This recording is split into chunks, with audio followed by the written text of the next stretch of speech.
greetings everyone, and welcome to the Urban Compass with Linwood Jackson. I'm your host today, and we do have a great lineup for you. We have a lot of guests in the studio, so I'm gonna keep it rolling real quick and try to get through this. Don't forget to get your pencil and your papers ready, because we're going to be sharing a lot of information that I know you're going to not want to miss.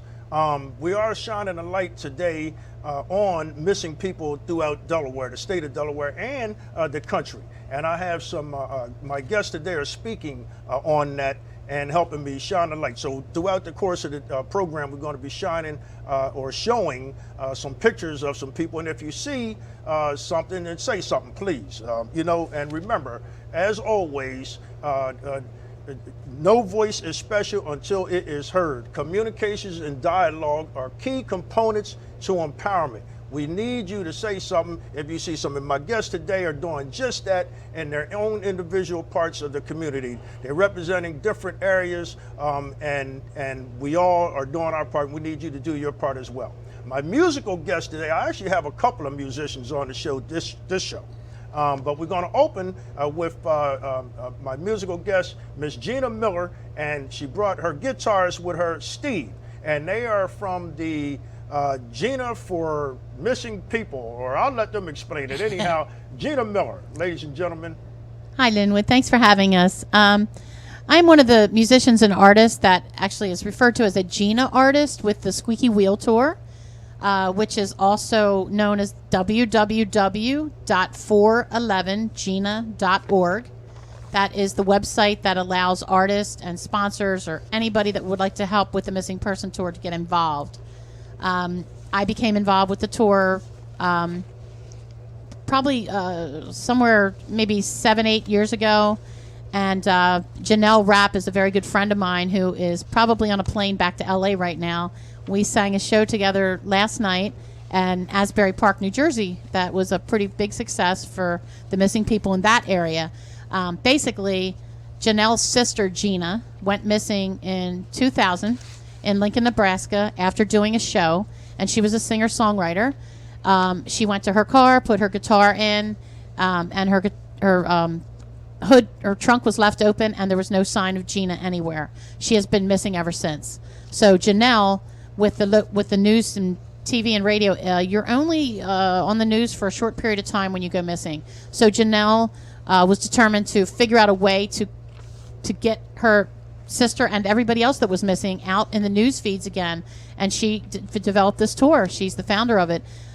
So basically, singer-songwriters from all over the country during tour time, which is October through November, will implement the tour right into their own schedule. Whatever they have scheduled for October through November, they profile missing people, and they invite the TV and the radio people to become involved to get the people back on the news feeds. They have found over 600 missing people nationally by doing this tour through musicians and artists.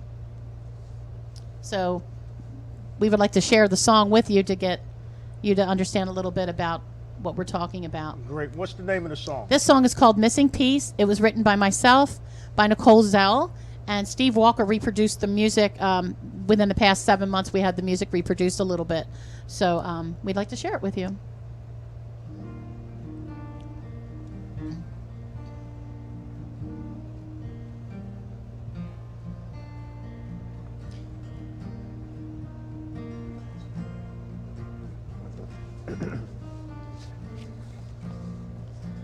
I close my eyes and I see you standing there, wondering where you are.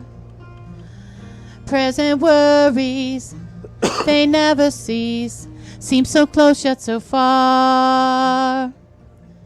Memories, they always invade my dreams, life's falling apart at the seams. I can't sleep, can't eat, can't do anything without you, my missing piece. Help me find you, help me find you. Help me find you, help me find you, my missing piece.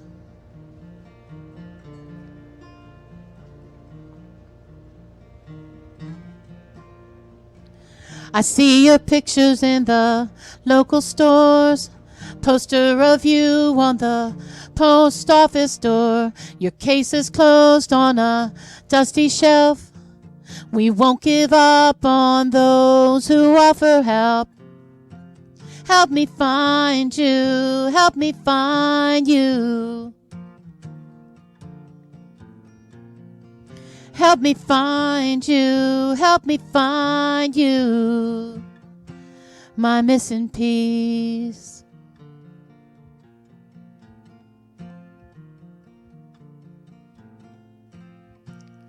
Never gonna give up on missing you. Never gonna give up on finding you.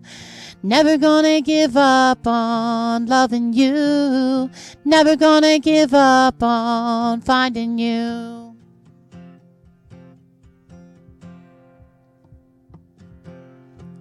Help me find you. Help me find you. Help me find you. Help me find you. Help me find you. Help me find you. Help me find you. Help me find you. My missing piece.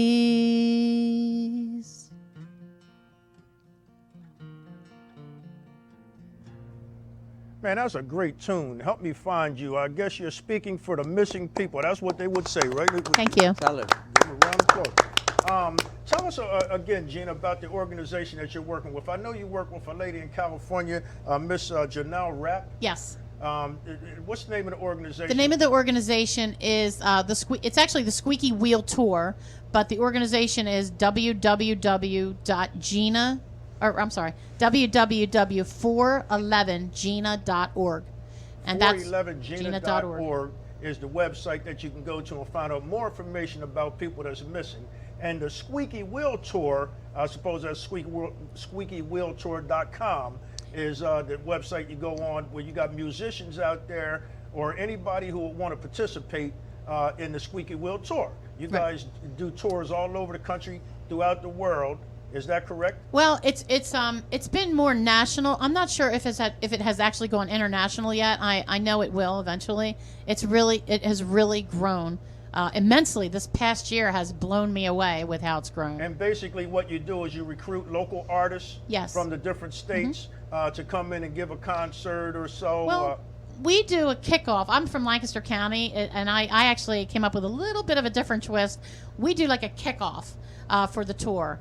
And actually throughout the month of October, November, if I can gather a bunch of singer-songwriters and say, hey, do you want to be in a show and profile a missing person? And, I might have TV there and radio, and I explain it to them, they're all for it. So we actually end up having a show at a venue because we need the venues to help. And you end up having a show for like 2-3 hours, and there's wonderful artists that are coming out of the woodwork to sing their original songs, and they're profiling missing people. And then we're inviting the TV people to come out, and they've been wonderful in Lancaster County. I had a whole TV crew go with me last night to Asbury Park, New Jersey, and they were from Lancaster County. They followed us down and recorded us. Well, that's great. It doesn't get any better than utilizing the platform that the good Lord blessed you with to shine the light on the issues affecting our community. Again, communication, dialogue are key components to empowerment. Please, please say something, because your voice is special if it's heard. Call the local authorities if you see any of these missing people. We're flashing them on the screen throughout the show. So with the names and how long they've been missing. These are local people, though, from Delaware. Gina and Steve, I want to thank you guys for opening the show for me. I hope you stick around and close the show. I'm going to go to my guest today. We have a great panel, again, on the Urban Compass, and I got to get right to them. I have number one, first up at bat, my main man, Ciro Poppiti.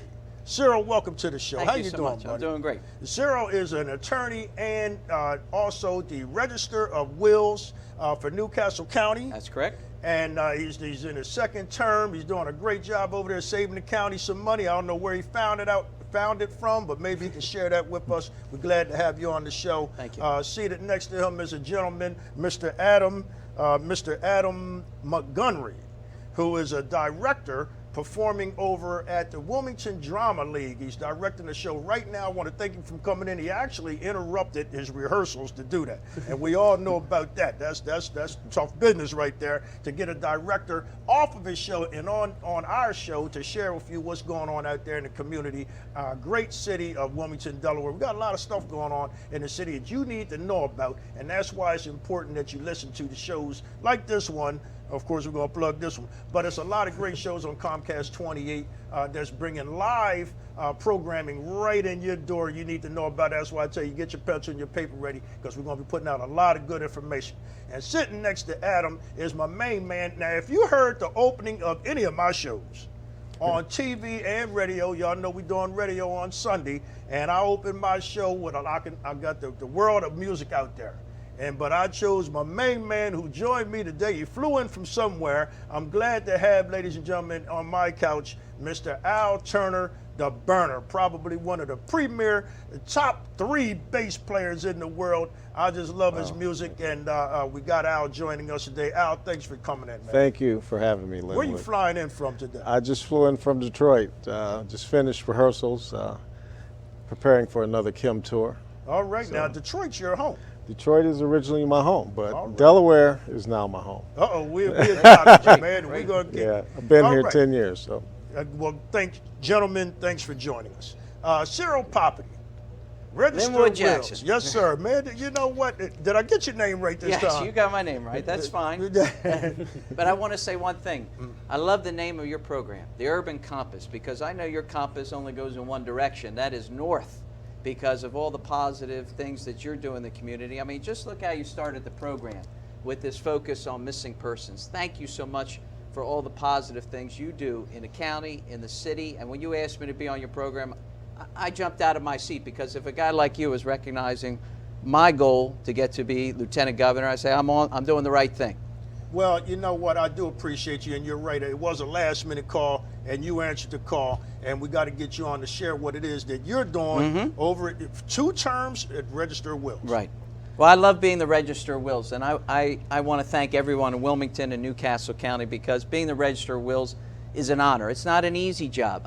So what is the Register of Wills? I'm not registering wills, folks. What I'm doing is overseeing what we call probate. What happens when someone dies? I'm sort of the judge that oversees the process when someone dies, so that the beneficiaries, the creditors, can receive the estate, the monies, and the house left behind.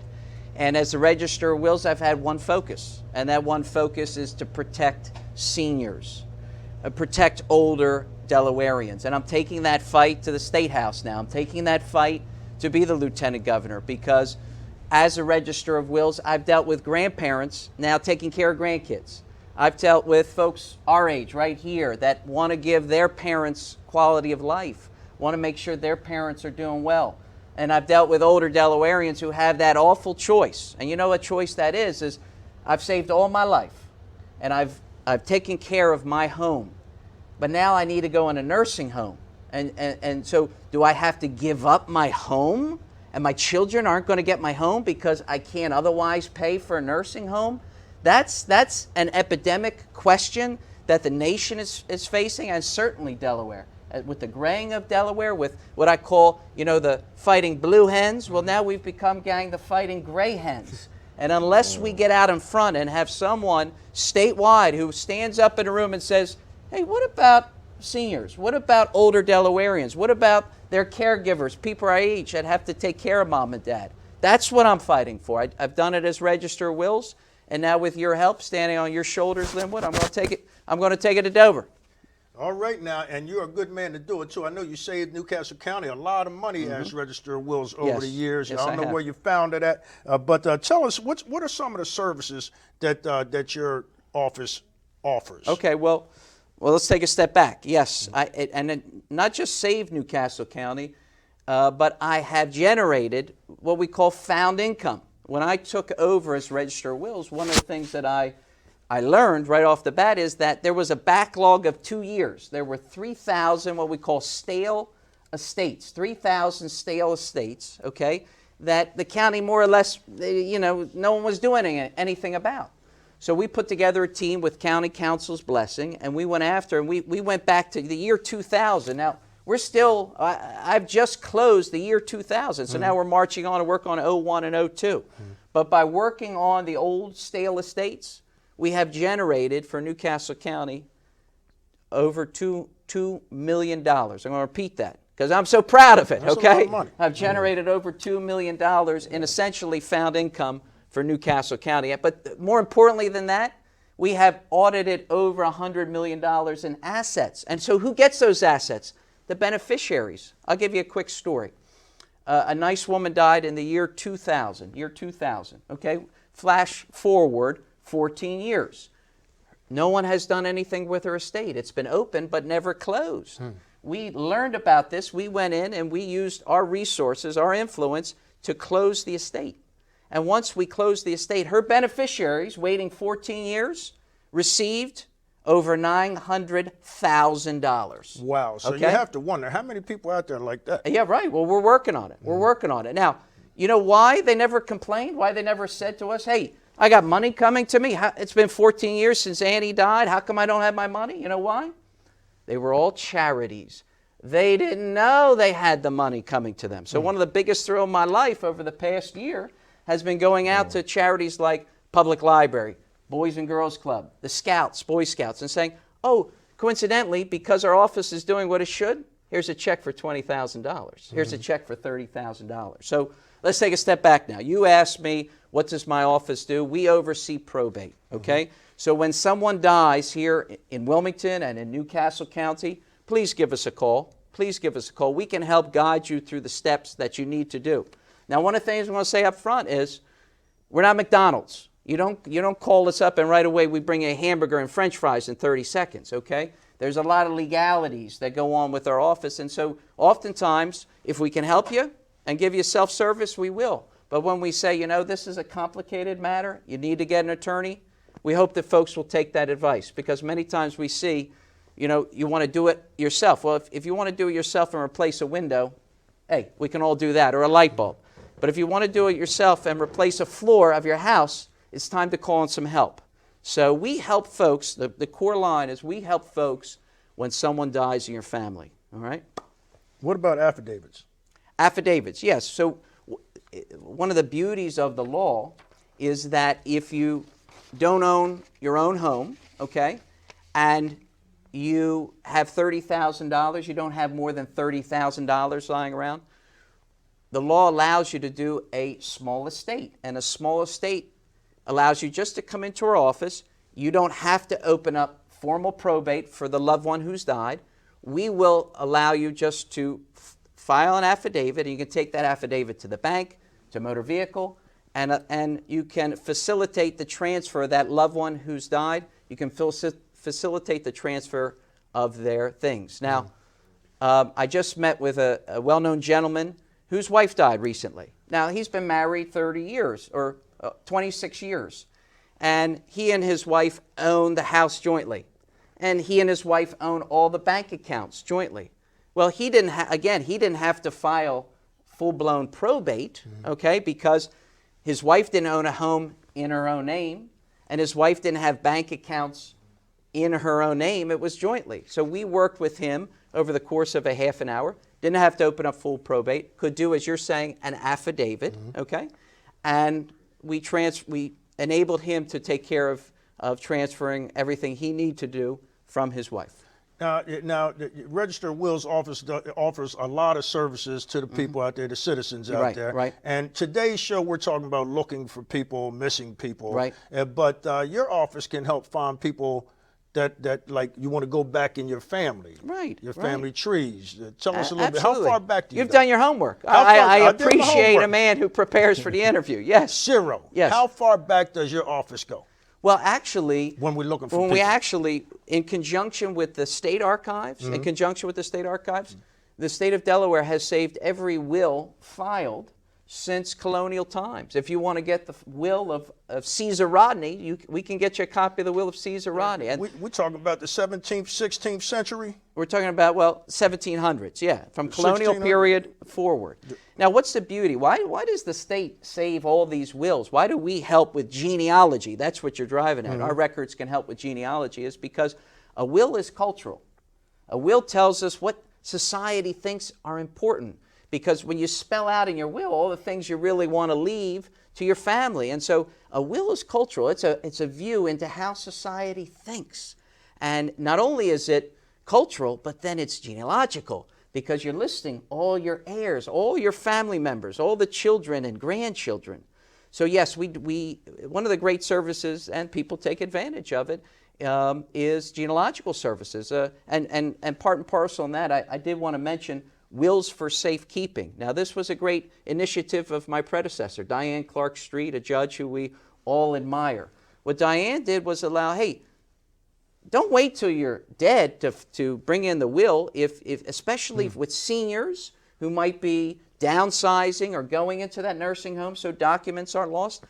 Bring in your will right now for $10, and for members of our armed forces it's free, okay?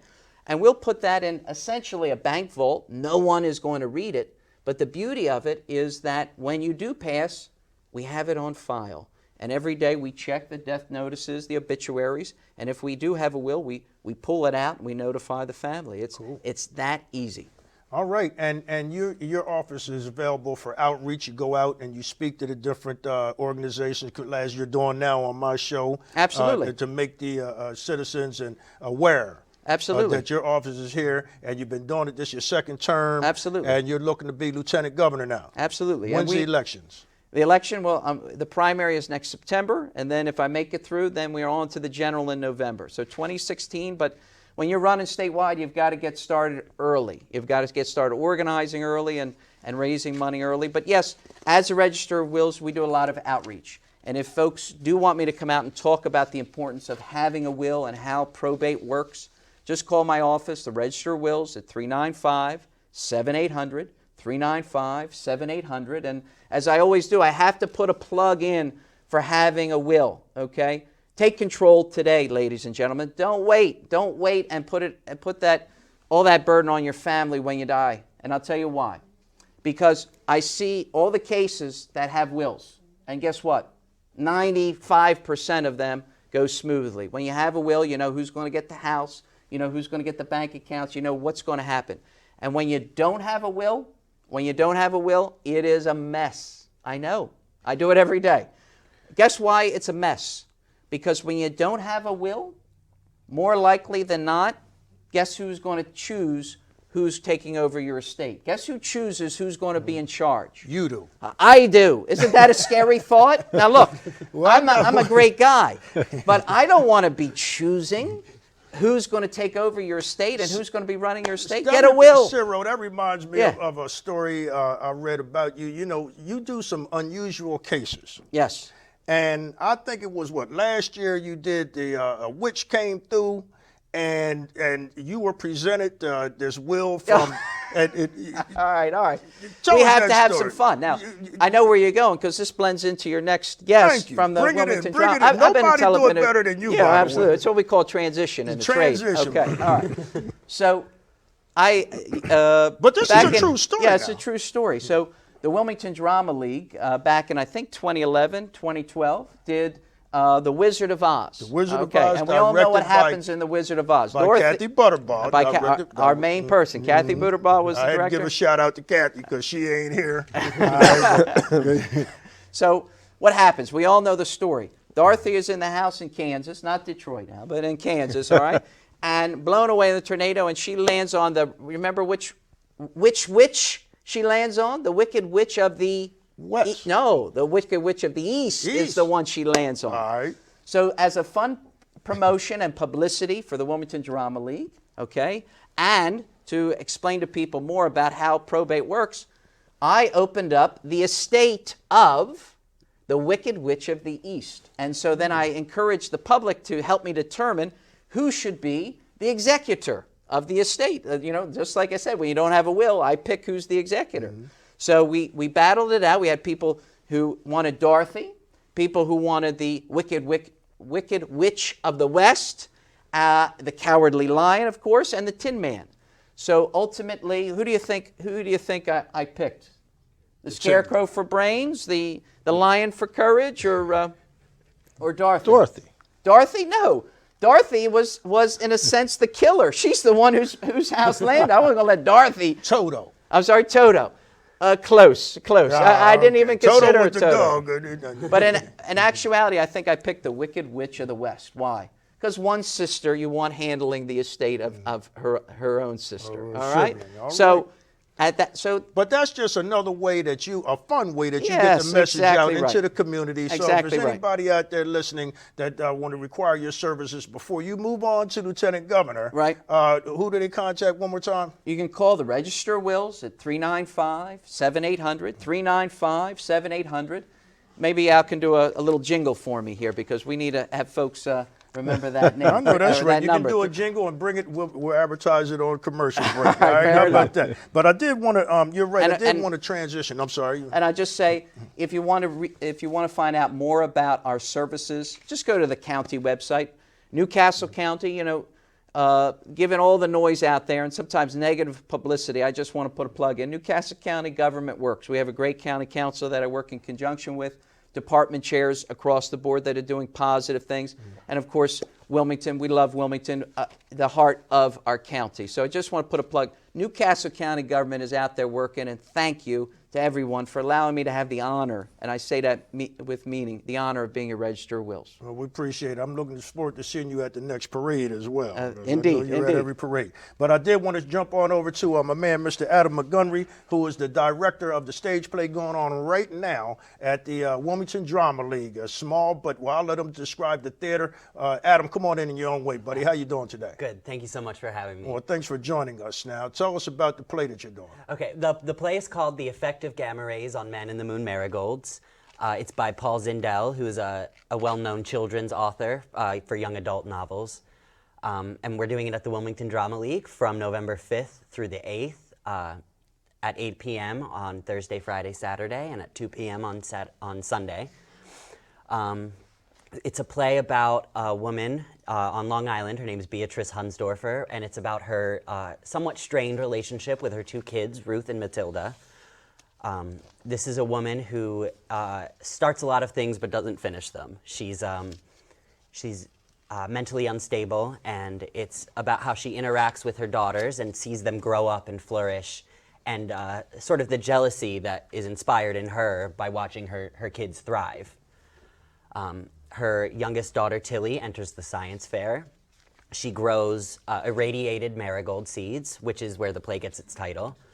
And as the seeds grow, we see the mother become more and more jealous of the success of her daughter. And we also see how these marigolds that have been exposed to radiation can be a metaphor for Beatrice's two daughters being exposed to her mental illness. And it ends up in a really poignant but beautiful note. All right, don't give the whole story out now. We want to go. You want us to go see it, right? Oh, that's just the first act. Oh, that's just the first act. So there's two acts. I got you. Now, are you an actor in the play as well, or just director? No, I'm the director, but I am also an actor. I started acting when I was 4 or 5 years old, almost 18 years ago at the Drama League, and I have been involved ever since.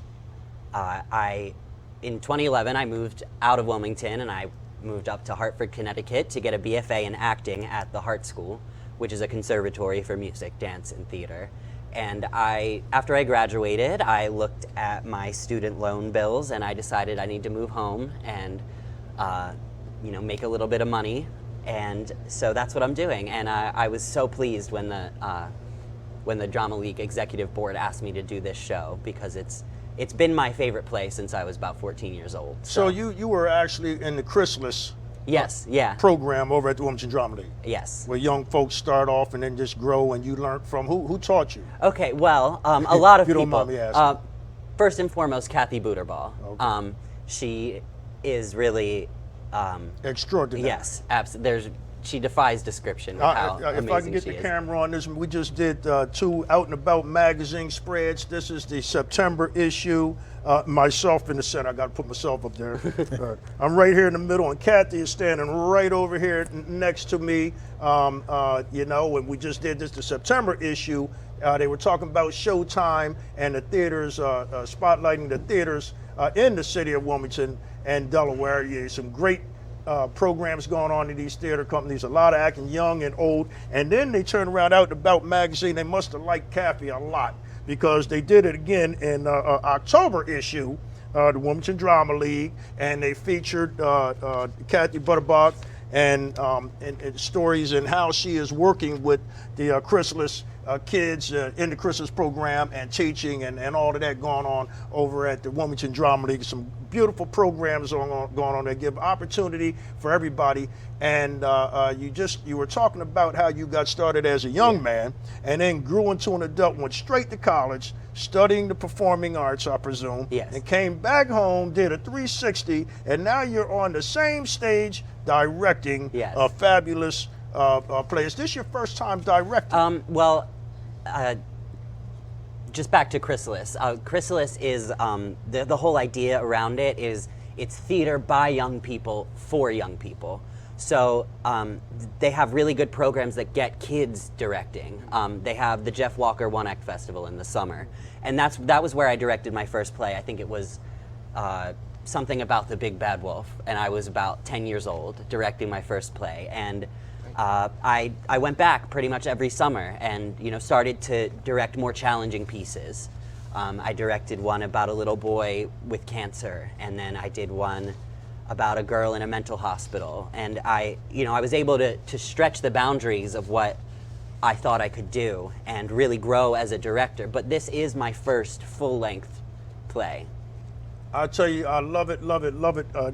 The city of Wilmington is rich and diverse in the cultural arts, musically, dance-wise, acting, theater. We got Adam Montgomery on here. Just shared a beautiful story of how he got started at the Wilmington Drama League. But it's a lot of drama leagues out there, or programs where kids can get involved in. And I just love the part how each of you guys are using the platform that you have to shine the light on these issues. You know what I mean? The last play that was at the Drama League was the Laramie Project. Beautiful. And talking about hate crimes. Mm-hmm. And we speak about hate crime. I don't want nobody hating on me. I don't think Ciro wants anybody hating on him. You and Al, hey, we need to bring some more love, and that's why it's important that Gina Miller and Steve, they're using their platform out there trying to reach and save some people. So, learn something. Put your kids in school, and whatever it is, there's something out there for everybody.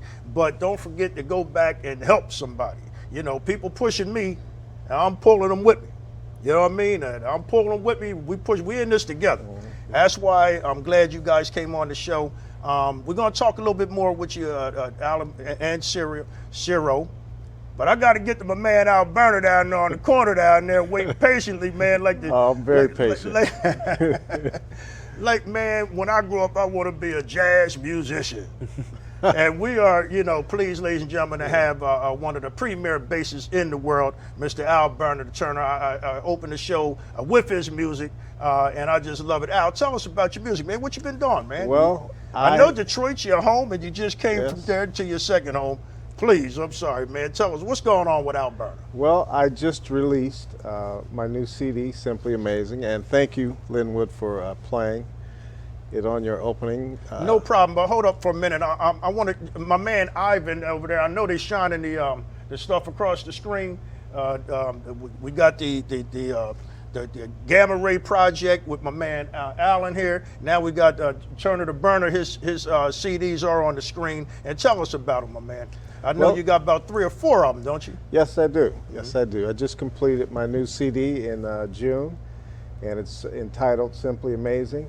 And the title, Simply Amazing, is for my grandmother, who's 104 years old. Wow. On this record, I wanted to do a song in tribute to her, so contacted a good friend of mine, Leroy Hyder, who's an excellent pianist, and we wrote this song for her. And it's entitled Simply Amazing, and that's the title of the record. Well, you know what? I have a similar story. We got that in common, amongst Yeah. other things. My Right. grandmother lived to be 105 years old, man, and so Yeah. I'm with you on that. We do anything. My grandmother left when she, I remember going over her house all the time. She lived right around the corner, and the last thing she told me was, "Linwood, will you stop sitting on my lap?" I was a grown man. You just got to hug up on Granny, right? Yeah. And but she was 105. Is your grandmother still with us? Yes, she is. And she's the still one that with us. inspired you to write these great songs, man? Well, that particular song, Okay. Simply Amazing. Oh. The other songs, they come from different inspirations. I've collaborated with a lot of great artists. On all of my records, I usually collaborate with other artists. I have Earl Klugh, who's a longtime friend, and I'm his bassist and musical director as well. And I have Ray Parker Jr. Playing guitar. I have Ron Otis, who's a great drummer. I have Eric Marienthal, and a host of other great musicians who helped me put my records together. So, Well, the one I opened with, I think is Early Morning. Early Morning. That's the one that Earl Klugh's featured on. Man, you guys are killing it. I'm telling you Well, what, thank you. man. Al, I was blessed enough. You gave me the CD. I saw you at the Motown Review function. Yes. And you were on my radio show as well. And you hooked me up with Sunny Days. There's Sunny Days. They're showing it now. By the way, ladies and gentlemen, you can purchase any of these CDs at iTunes, Amazon.com. Right. But I prefer and recommend you go straight over to Al Turner's website at alturner.com. Yes, Is correct. that correct? And get it. And Correct. if you had it now, you probably can get it autographed. I know you don't mind. What do you think about your fans, Al? I know everywhere you go, they mob you, man. Oh, well, I love fans all over the world. And I just returned from Zambia, which is in Africa. And it's amazing how, we have fans all over the world, and they are second to none. They really enjoy the music. They're very educated about the types of music that we're presenting. And we just had a great time there, So you don't mind signing autographs? Not at all. Take I a picture. love to sign autographs. All right. That means somebody's, interested in the music, So yeah, certainly. I love signing autographs. I know that's right. Now, how long have you been performing? I know you started in Detroit. Yes. Tell us the story. Well, I started playing at 12 years old, and I wanted to be a drummer. And my parents would not buy a drum set because they didn't want the noise of cymbals and all these drums banging. So started playing bass on the recommendation of my oldest brother, who's a guitarist. And we just, started our little basement garage bands kinds of things. And from that, I started playing in local clubs and venues in Detroit. And one of the lead singers that was in one of my first bands that I was a part of was Anita Baker. And this was before she, started recording her own records. And, from that, it just escalated, and, I've recorded and performed with Aretha Franklin, Nancy Wilson, Gladys Knight, Patti LaBelle, Earl Klugh, Bob James, and a host of other people, so Detroit was, the beginning, and I still get back to Detroit because an artist by the name of Kim, he's an R&B artist.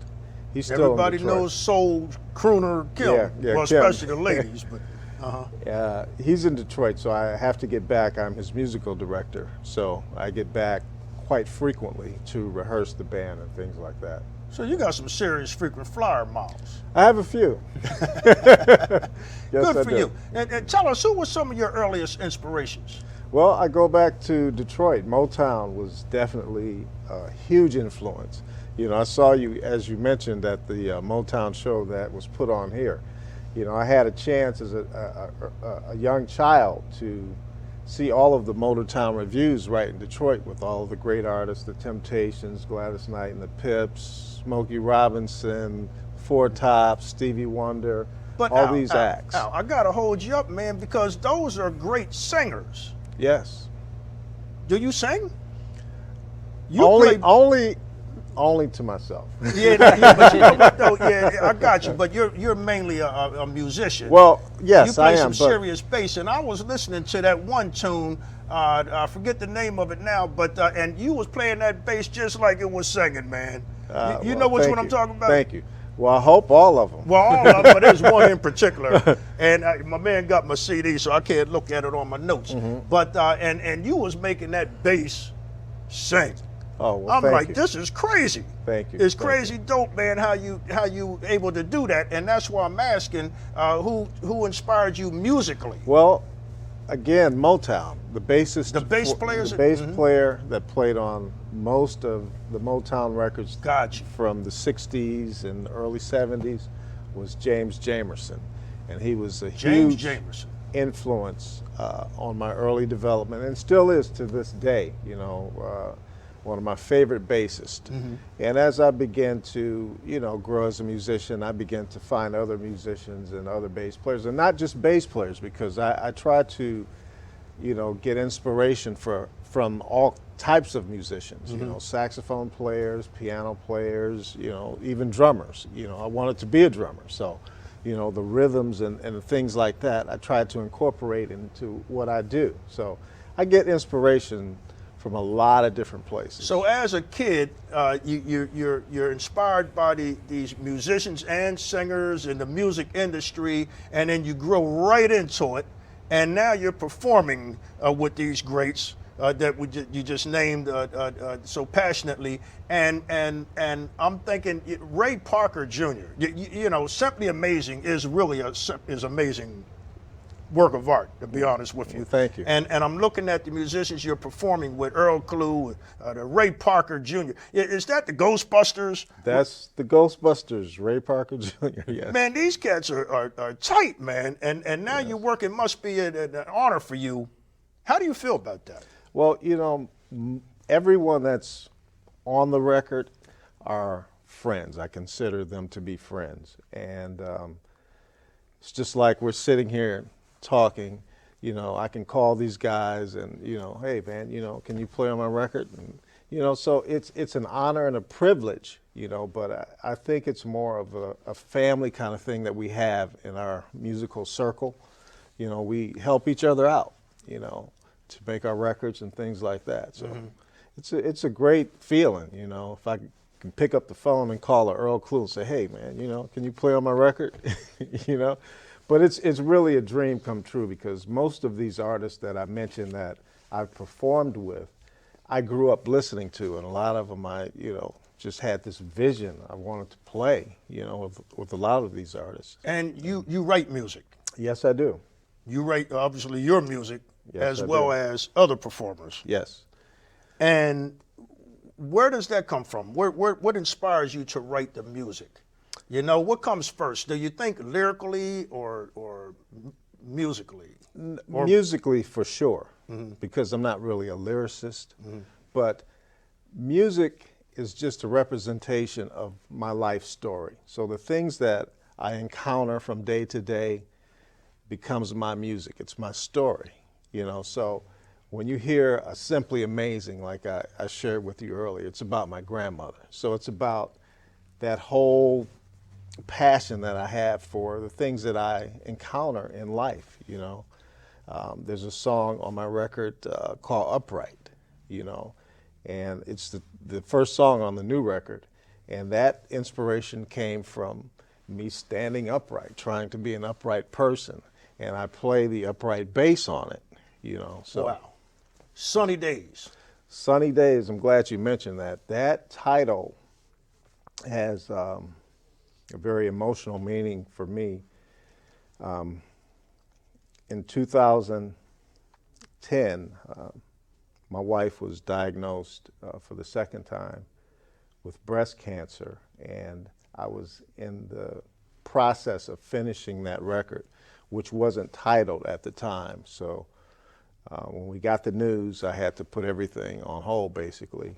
And, you know, after she went through the surgery and things like that, we were in San Diego walking on the beach, and it was a beautiful sunny day, and you know, we were just reflecting on what we were going through and what had just happened. And my wife, she said sunny days, you know. And we started talking about how no matter how difficult a situation may be, whatever we all go through, everybody has something that they deal with, you know. You can always look towards that sunny day, that brighter side of things. So that was the name of that record. Well, we got it shining on the screen now. Again, ladies and gentlemen, you can pick it up in all the social pages out there in the internet world. Just Google alturner.com and pick up the CD right there. And the reason I brought it up, man, I just love before it was Something Amazing, it was Sunny Days. Yes. And I opened my show with Sunny Days, the tune off of there. So I knew the story before you gone in. I met your lovely wife. Yes. Actually, you guys were doing a book signing and you spoke over at Celebrations a few years ago. You remember that? Yes, I remember that. And your wife, I believe she's your partner. You guys are in this together. Yes, she comes up with most of the titles for the songs on my records. You know, I usually start a song and I don't have a title in mind. And after all the music's done and we're sitting, we say, well, what should we name this? You know, so she is very good at that. She's a genius. So she's putting the words to your music. Well, Titles. The titles. Titles. Right? We actually did write a song together that she did, pen the lyrics to. Well, that's great. I just love it. You know, when spouses work together, you don't find that too often, where we could work together and do great projects like what you're working on. And tell me, what makes a good song for you? Al Turner, you've written a bunch of them, and for a lot of other people. Yeah. What makes a great song for you? Is it any certain qualities of the song that you help us out here? Certainly. For me, a song starts and ends with the melody. If you've got a great melody, we call it a hook, or, that people can grab and connect to, that's it, It's got to be very musical for me. It's got to make you feel a certain way, a good feeling, but melody is the key for me. The melody. Yes. Now, in your career, was it a certain point or event that it made you realize that music was for you? That was the way to go. I guess you got that early. Yes. How did you know that you were going into music and that's the way you wanted to live your life? Well, as a kid, again, I started 12 years old. I used to stand in front of a mirror in my basement in my parents' house in Detroit, and I saw myself on the stage in front of thousands of people. Wow. So God gave me the vision as a young, child. And again, I can't say enough how much being in the middle of the Motown scene Detroit. In the 60s, right? Because again, seeing all of these great entertainers, having the opportunity to reach out and touch them, if you will, and seeing them perform, that was a huge inspiration for me as a child, So the impression that I had was, this is what I know I'm supposed to do. And again, seeing it, knowing that it was going to happen, and then, some years later, I'm at Madison Square Garden in front of 20,000 people, performing. It's surreal. I mean, sometimes I have to pinch myself to say, wow, is this, a dream? I know the feeling, and I'm sure each of my guests today can share that feeling as well. And you said it pretty good. I think the magic word was you seen it, you saw it, you visualized yourself certainly. In a place that you never dreamed possible. And then from that dream, Martin had a dream. And he just walked it through and made it happen, so to speak. You just did the things that it took to make that dream come true. Very good advice and information. I'll share a quick story. We're coming down to, I know we got a few minutes left. I was invited to be a judge on for a panel of performers, dancers and singers and musicians. These are kids, And I think the oldest was 18. The youngest had to be like 10 or something. And it was myself and three people there they wanted to judge. And these kids were coming up and they like, oh man, some of these kids are really, really, really good. They just stand right out, you know. and you just know they're gonna be somebody or something.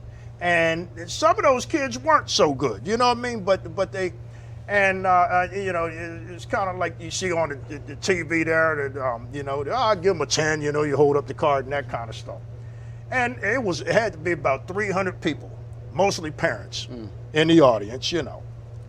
And this one kid gets up there and he must have been about 10 years old. He wasn't but yay high. And he had a saxophone. I believe the saxophone was bigger than he was, right? And this kid walks out on stage, got right in the middle of the stage and proceeded to play.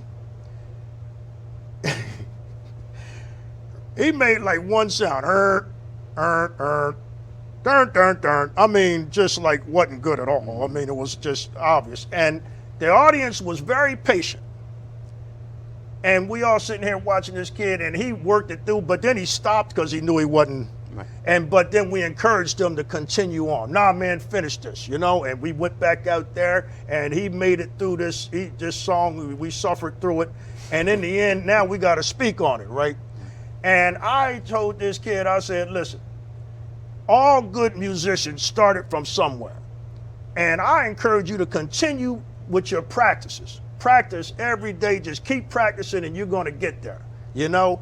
And that short speech, everybody stood up and gave this kid an applause, a round of applause. Now, he didn't win the prize.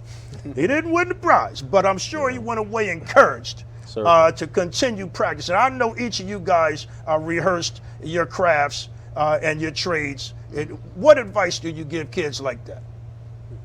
Adam. I would say, yeah, you got to keep going. You got to keep working on it. I mean, I started out when I was 4 years old, and by the time I was 11, I started getting paid for acting, and by the time I was 21, I was working with Tony Award winners. But what did that for me was I kept going. You know, there's going to be so many no's, but you got to keep going through the no's to get to yes. And I guess I would say don't let no discourage you. And you're not going to perform 100% all of the time, No. but you don't let that discourage you. No. Just get better every time. Absolutely. You have your good days, you have your bad days, but your last bad day is better than the one before it. Ciro Poppiti. Yes. You're running for lieutenant governor. Yes, indeed. Did you envision that? No, I didn't. But I like what you're just saying. Keep doing what you're doing, and just to add to what everyone has been saying, don't judge yourself in terms of others. Judge yourself in terms of you. Every day, work to be stronger in terms of yourself. And I've been doing that as a Register of Wills, and look what opened up. Ciro, go ahead and go get lieutenant governor. So, to your point, just work in terms of yourself. You know, when I was in basic training, I was the last guy who came in on the run every day, but I never felt defeated. I said, all right, this is what I need to be a soldier. I know that's right. You know what I'm and driving you built at? confidence. That's exactly right. So you can be the last, but that doesn't mean you're not strong. That's right. I know that's right. As lieutenant governor, what's the first thing you're going to do? First thing I'm going to do is pull all the folks working for seniors together and say, instead of being in silos, let's all pull together and work together and force multiply what we're doing to protect seniors. That's the first thing. I know that's right. Unity is strength. You know, That's exactly I speak right. for the AARP, by the way, with the Fraud Alert campaign. Absolutely. And their Life Reimagined. You know, seniors aren't, there was a time when senior citizen was 50. Right. Well, we passed those days. You know, you can do and be anything you want to do and be. Al Turner. Any advice for young folks out there trying? And I know you struggled from time to time in the beginning. Certainly, you have to see it, you have to believe it, and you have to work hard, and you can achieve it. I know that's right. Now, ladies and gentlemen, you just got some great advice from a great panel of experts in their individual fields. I encourage you to take that advice. And again, on the Urban Compass today, we are featuring missing people. We're flashing on the screen all day. If you see something, say something. I'm going to go back to my featured performers, the ones that opened the show, Miss Gina, Miller, and Steve. Gina, you want to close us out? I know you got a Sure good will. one. Tell us about, one more time, the websites The and Squeaky what we Wheel can do Tour? to help you find some of these people. Okay. It's a Squeaky Wheel Tour, and any artist or musicians interested in participating in this tour could go to www.411gina.org. All right, and ladies and gentlemen, I want y'all to tune in next week, Friday, same time, same place. I'm going to let Gina Miller take us out. I want to thank my man Al Turner, the burner, Mr. Adam Montgomery, and Ciro Poppiti, my main man. Thank you, Linwood. All right, good luck, guys. Thank you, Gina. Thank you. Welcome.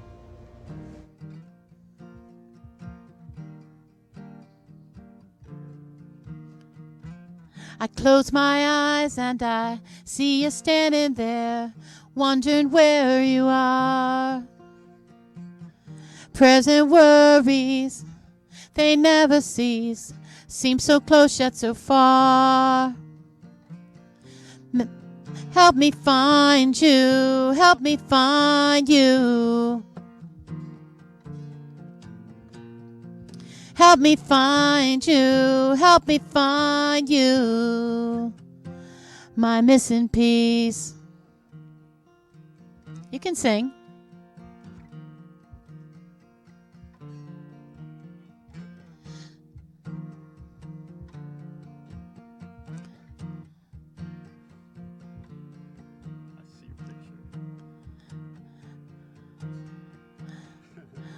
I see your picture in the local store, poster of you on the post office door, cases closed on a dusty shelf. We won't give up on those who offer help.